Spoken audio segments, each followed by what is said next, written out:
You're listening to Skeptoid. I'm Brian Dunning from Skeptoid.com. The Kids Who See Blindfolded. Today we're heading to India, where a wave of a new technique in child education appears to be conferring an almost magical superpower upon children, the ability to see blindfolded. They can read books, even reportedly see through solid objects, all while securely blindfolded. Parents all over the country are scrambling to give their children this apparent edge in life, buying expensive classes for their kids to learn this skill, and all indications given to the general public are that it works. The kids have even been featured on television, showing off this incredible ability. The Indian specialists who teach children mind skills that allow them to see blindfolded call their technique midbrain activation. It is sold in hundreds of clinics throughout the country. Published prices for the classes typically run from about 10,000 to 25,000 rupees, which is a few $100s, no small change in India. Usually such a class is a 2-day workshop repeated several times over a few months. One company alone that I looked at advertises clinics in 165 cities throughout India. The term midbrain activation suggests some actual neurological mechanism. The midbrain is a small part of the brain located at the top of the brainstem. A lot goes on there. Parts of the midbrain play important roles in motor function, and in particular coordinating your eye movements with your body movements. Someone throws you a ball, your midbrain is part of what lets you watch the ball come in and have your hands move up to the right place to catch it. Other parts of the midbrain help with hearing, short-term memory, and pupil constriction. Yet at least one midbrain activation pitchman on YouTube, a Dr. Pillai, gives a very different explanation of the midbrain, while pointing to a plastic model of a brain hemisphere. The midbrain is this brain, this part of the brain. And this is not active. It is called sometimes the primitive brain, the reptilian brain, which we don't use. But the yogis use this exclusively. They don't care about the rest of the brain. But the problem is the midbrain has been ignored. Western civilization and science and technology, we have given importance only this chunk of the brain, which is the neocortex. And this cortex will not help you to perform miracles. Thus, in order to perform miracles, as the yogis do, we must learn to activate that part of the brain, ignored by Western science, the midbrain. So what does activating the midbrain mean, and how is it done? One company in India that opens and trains new clinics offers a PowerPoint presentation that lays out the methodology. Achieving activation, which they say they can successfully do, quote, up to 100% of the time, gives children the ability to read, bicycle, play chess, and identify colors and pictures with their eyes closed. They will remember what they read for much longer. And to top it off, claims the PowerPoint, they can communicate with one another telepathically. All of these abilities are demonstrated online with videos of blindfolded children doing these things. The list goes on for a long time with more vague claims like a better personality, better able to solve problems, enhanced curiosity and analytical ability, better work ethic, less stress, loss of fears and inhibitions, etc., etc., etc. All of this is accomplished with a series of brain gym exercises. Now, not the type of video games marketed in Western countries as brain gyms, but actual physical exercises. The basic claim is that performing these exercises increases the brain's output of melatonin, which allows one to see in the dark. This gives at least a couple of science claims that we can check. Turning to the medical literature, we find that there is a body of research exploring the relationship between exercise and melatonin. Typically, we produce melatonin at the end of the day as our body prepares to go to sleep, and it's during this period, when levels are rising or are already high, that exercise appears to have an impact. Light exercise doesn't do much, but heavy exercise, while melatonin levels are rising, delay its production, which may be why you have trouble falling asleep after evening exercise. Conversely, Heavy exercise late at night, when melatonin levels are already high, makes them higher by as much as 50%.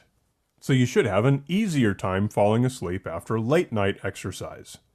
But at our brain gym clinics, when children are exercising during the day when melatonin levels are low, the levels are not affected at all. So much for that claim. As for whether high melatonin confers the ability to enhance nighttime vision, I found only a very few references, but none in the medical literature, mostly from alternative wellness websites. As for the idea that it would give an ability to see when blindfolded, or to communicate telepathically, obviously I found nothing at all, except in the Indian midbrain activation community, where it appears to be a relatively well-accepted belief. Other schools focus on yoga, specifically Nada yoga, which uses music and sound.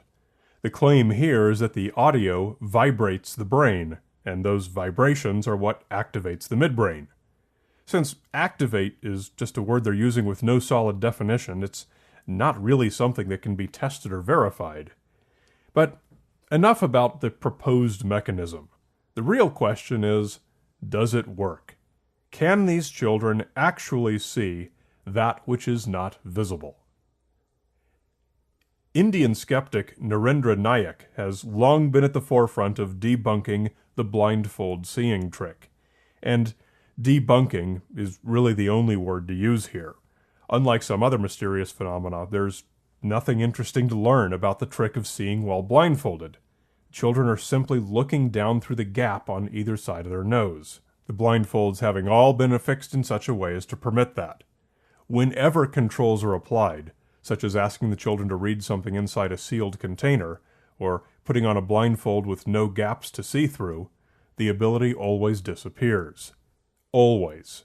To date, not a single midbrain activated child has ever passed a controlled test. Indeed, if you want to see how obvious it is once you know the trick, just watch any of the many YouTube videos of Indian children performing it. Invariably, they tilt their head back to look at something in front of them, or hold the object close under their face in order to see it by looking down past their nose. Nayak often issues and receives challenges. He tells the account of one such challenge in an article on Nirmukta, a skeptical website in India. I announced a challenge to anyone who could really read through a blindfold. One of the boys who was attending the camp came forward and was ready to accept the challenge. He had expected that I would put the blindfold through which they had been trained to peek through. But I brought out the adhesive eye patches, which I pulled out and applied around his eyes. He could not see anything through that, and was totally flabbergasted. At that point, the other children asked him to see with his third eye, about which he had been boasting.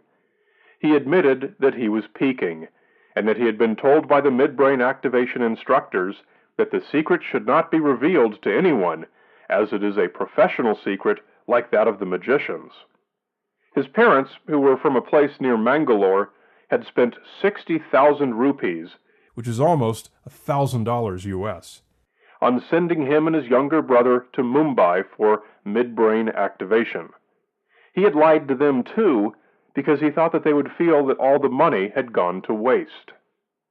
I was pleased to read the following comment on his article from a reader named Jasvir, which hasn't been fact-checked, so take it for what it is, an internet comment. I had been running a midbrain center in Haryana. Genuinely, I was not aware that children are telling lie. I trained 12 children in 2 separate batches. I was very excited to see that 9 out of 12 children are performing very well. I took my midbrain activated kids to different schools, and children performed extraordinarily. One day my friend showed me the video on YouTube in which Dr. Nayak exposed the scam. I did not believe, but I was somewhat disturbed as we have invested a lot of amount in this business. So we decided to put some cotton under the blindfold and make sure nothing was visible. Every child started pretending in different ways, like one girl told that she's not breathing properly and wants to adjust the blindfold. One child suffered from stomach pain, and all types of excuses were there. I immediately stopped the program. If midbrain activation is such an obvious and transparent sham, where does it come from? According to the literature provided by a number of clinics, midbrain activation was developed by the late Japanese author Makoto Shishida, creator of an early learning technique that he calls the Shishida method. It appears to be virtually unknown outside of Japan, but looks fairly harmless, focusing on relaxation and meditation methods for toddlers under the age of 3.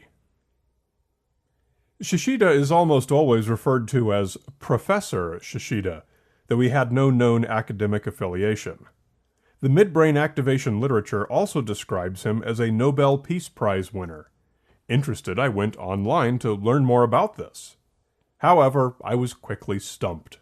Among the list of Nobel Peace Prize winners, his name does not appear. On his own website, however, shishidamethod.com, there's a whole list of his awards. One of them is the World Peace Award as part of the United Nations 5 Corporations Grand Prize for Peace. So I figured the people in India simply translated it wrong, an honest mistake, and I went to the UN websites to learn more about this World Peace Award. Stumped again. There appears to be no such organization, and no mention of it or the award on the web except on Shishida's own website. Shishida lists 7 other awards on his website, with such illustrious names as Distinguished Service for World Peace Grand Knight title from the World Intellectual Treasury Association. And again, as with his not quite a Nobel Peace Prize, the web seems to have no references to any of these awards or organizations, except on his own page. Regardless, there appears to be little evident crossover between the Shishida method and midbrain activation. And that's really all there is to say about midbrain activation and reading blindfolded. It's a simple trick intended to fool parents into handing over money.